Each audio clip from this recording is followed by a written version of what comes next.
Our guest today is Abdulrahman, a young American converted to Islam in an early age. Let us hear his story. I was born into a Christian family, but we weren't very practicing.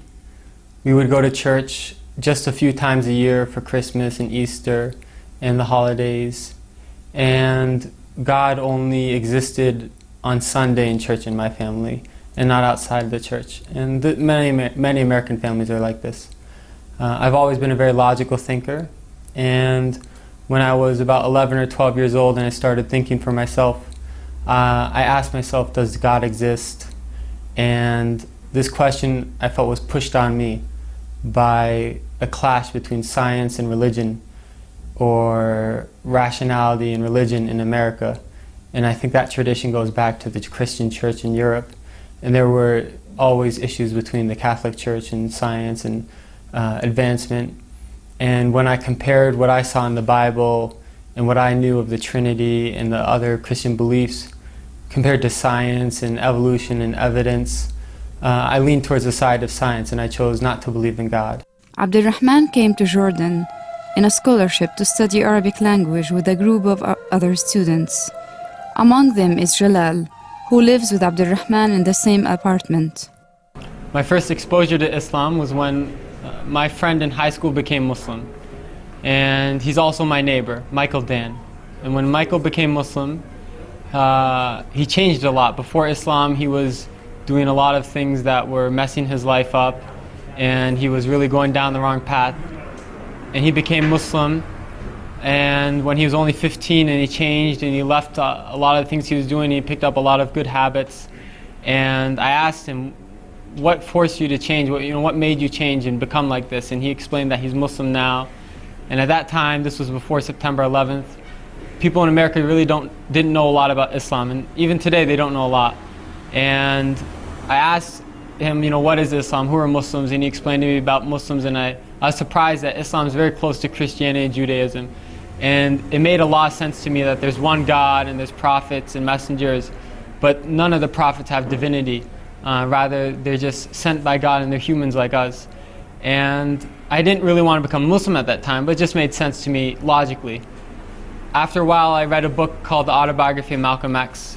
And in that book, I really appreciated the image that Malcolm X presented of Muslims, and I wanted to become Muslim after that, because I saw in Islam a solution to racism and a lot of other problems in America. But I didn't believe in God. However, I read a passage where Malcolm X said, if you take one step towards God, he takes two towards you. So I left eating pork, and I left some of the things that are prohibited in Islam with the intention that God guide me. And I learned more and more about Islam, and I was surprised that the more I asked questions, the more answers I found, and the answers always made sense to me.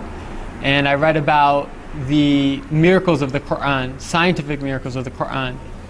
And they're many. I got to know Abdulrahman through a program funded by the State Department called the Critical Language Scholarship, in which we spent 2 months studying in an Arabic country, and it happens to be Amman, Jordan this year. And so this is where I got to know Abdulrahman first. I actually first met him at an orientation that we had in Washington, D.C. Several things that I think are very special about Abdulrahman was that, number one, he converted to Islam, but he converted with a knowledge of Islam. He's not a convert that doesn't know anything about Islam. He's one that's serious about studying Arabic. He recites the Quran on a regular basis. I always see him reciting the Quran before class. Usually in his free time, he'll be reciting the Quran. He does it very serious about how he pronounces the words, how he speaks, how he engages with everyone else.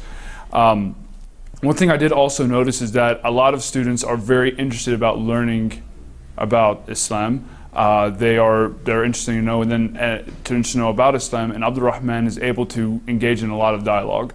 And so obviously Islam is a very important issue, especially among American students, and Abdulrahman, more so than I've seen many people, even many Muslims in the States, he's openly willing to engage in conversation. He's open if someone has a question about.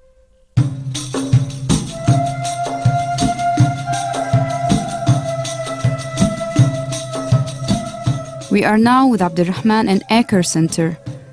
where he takes intensive courses in Arabic language.